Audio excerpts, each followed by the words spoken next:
오늘의 10분 말씀. 예레미야 42장 15절로 22절입니다. 오늘 본문은 계속해서 바벨론의 보복이 두려워 애굽으로 피하려 하는 유다 백성의 이야기를 살펴보고 있습니다. 하나님의 뜻을 알고자 유다 백성은 예레미야 선지자를 직접 찾아왔습니다. 그리고 예레미야 선지자는 하나님의 뜻을 명확하게 알려주었습니다. 하나님의 뜻은 애굽으로 피신하지 말고 그냥 그 땅에 머물러 있으라 명령하십니다. 그러면 심판의 뜻을 돌이키시고 회복시켜 주시겠다라고 약속해 주셨습니다. 하지만 하나님의 뜻이 그들의 기대와 다르자 그들은 또다시 저울질하기 시작합니다. 우리들 모두는 인생을 살아가는데 수많은 계산들을 합니다. 간단한 쇼핑을 해도 계산을 통해 저렴한 곳을 찾아가 구매합니다. 그리고 직장, 이사, 배우자 모든 것을 결정할 때마다 나름대로 계산을 합니다. 하지만 우리는 영적인 계산을 할 수 있어야 합니다. 영적인 계산이란 이 땅의 목적을 넘어선 셈을 말하는 것입니다. 저와 여러분들이 예수님을 믿는다라면 결국 거할 땅은 하나님 나라입니다. 예를 들어 유다 백성은 눈에 보이는 것만 계산을 합니다. 이들은 바벨론이 세운 그다랴 총독이 암살되었기 때문에 바벨론의 보복을 두려워합니다. 그래서 눈에 보이는 그나마 강한 나라 애굽으로 몸을 피하려 합니다. 하지만 눈에 보이지 않는 하나님께서 애굽으로 피하지 말고 그냥 그 땅에 남으라라고 명령하십니다. 결국 이들은 하나님의 주권을 신뢰하기보다는 이 땅의 메인 셈으로 살아가는 자들입니다. 오늘 본문을 통해 저와 여러분들은 영적인 셈을 할 수 있는 자인지를 스스로 점검해 보시길 바랍니다. 오늘 본문 내용은 매우 간단합니다. 하나님의 경고입니다. 예레미야의 경고입니다. 하지만 이스라엘 백성은 하나님의 경고를 듣지 않고 죄악된 고집을 피웁니다. 오늘 본문은 크게 두 부분으로 구분해 볼 수 있습니다. 첫 번째는 하나님의 경고입니다. 두 번째, 유다가 선택한 불순종입니다. 첫 번째 부분은 하나님의 경고입니다. 15절서부터 18절입니다. 너희 유다의 남은 자여 이제 여호와의 말씀을 들으라. 만군의 여호와 이스라엘의 하나님께서 이와 같이 말씀하시되 너희가 만일 애굽에 들어가서 거기에 살기로 고집하면 16절 너희가 두려워하는 칼이 바벨론을 말하는 것이죠.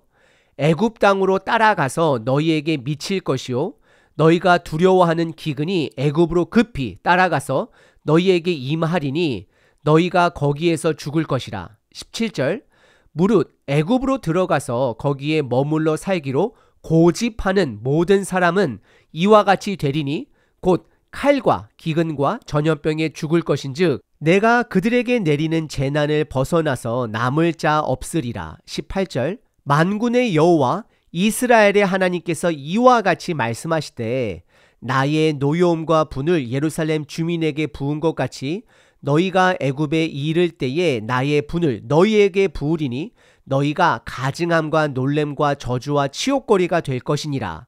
너희가 다시는 이 땅을 보지 못하리라 하시도다 라고 기록을 합니다. 배경은 다음과 같습니다. 이들은 하나님의 뜻이 무엇인지 명확하게 들었습니다. 하지만 하나님의 뜻과 그들 고집 사이에서 여전히 이들은 저울질을 하고 있습니다.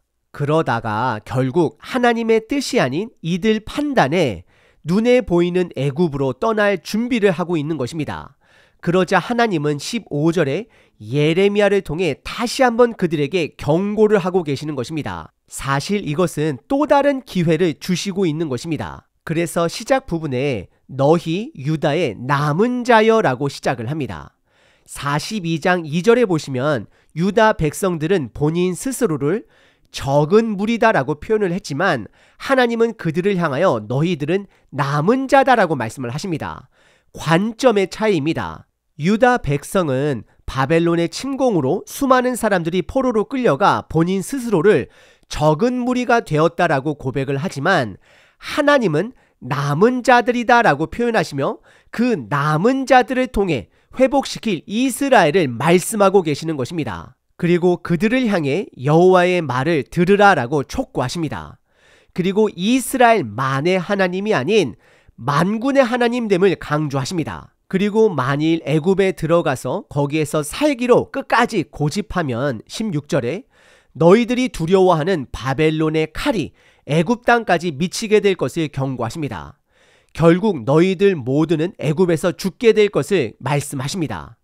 우리는 여기서 고집이라는 단어에 집중할 필요가 있습니다. 42장 전반부에서 이스라엘 백성들은 하나님의 뜻을 알고자 예레미야 선지자를 찾아왔습니다. 그리고 그들이 고백하기를 하나님의 뜻이 좋던 좋아 보이지 않던 무조건적으로 따르겠다라고 맹세까지 한 자들입니다. 하지만 이들은 결국 죄악된 고집을 피우게 됩니다. 이런 고집의 모습이 저와 여러분들에게도 있을 수 있습니다. 아닙니다. 있습니다. 너무 오랜 시간 동안 반복해서 불순종을 하다 보면 그 죄악된 패턴이 내 삶이 되어 굉장히 익숙해집니다. 그것이 죄인지도 모르고 살아간다라는 것입니다. 그것이 바로 고집인 것입니다. 그래서 하나님은 17절에 심판의 전형적인 세 가지 단어를 사용하시며 유다를 향해 경고하십니다. 첫 번째 칼, 두 번째 기근, 세 번째 전염병. 이 세 가지를 통해 너희들이 다 죽게 될 것을 선언하십니다.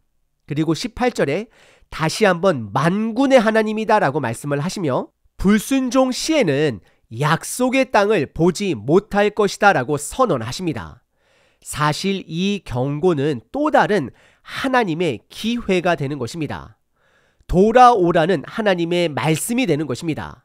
오늘 본문의 첫 번째 부분은 하나님의 경고입니다. 두 번째 부분은 유다 스스로가 선택한 불순종입니다. 19절서부터 22절입니다.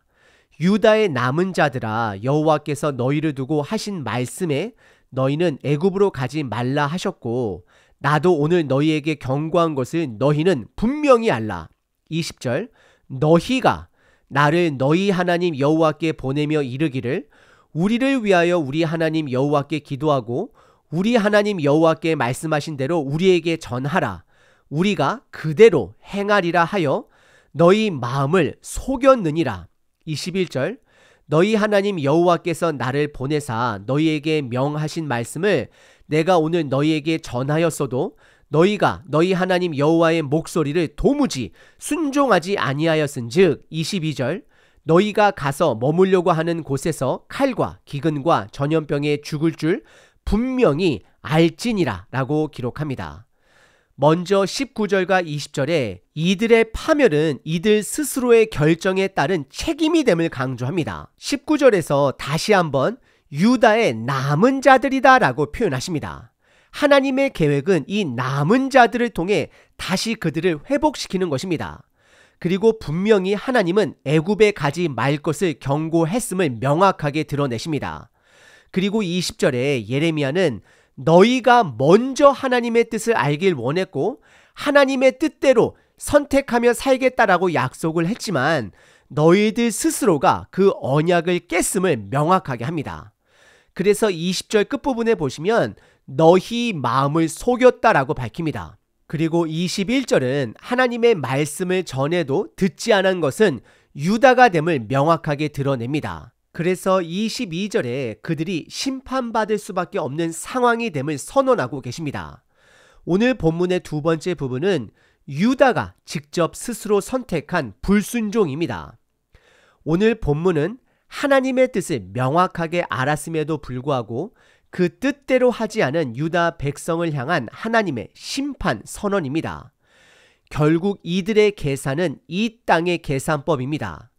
눈에 보이지 않는 하나님보다 눈에 보이는 바벨론을 더 두려워합니다.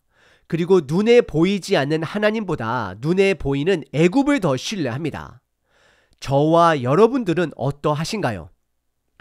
유다 백성처럼 여전히 눈에 보이는 것만 두려워하고 눈에 보이는 것만 신뢰하며 죄악된 고집으로 살아가고 계시지는 않으신지요?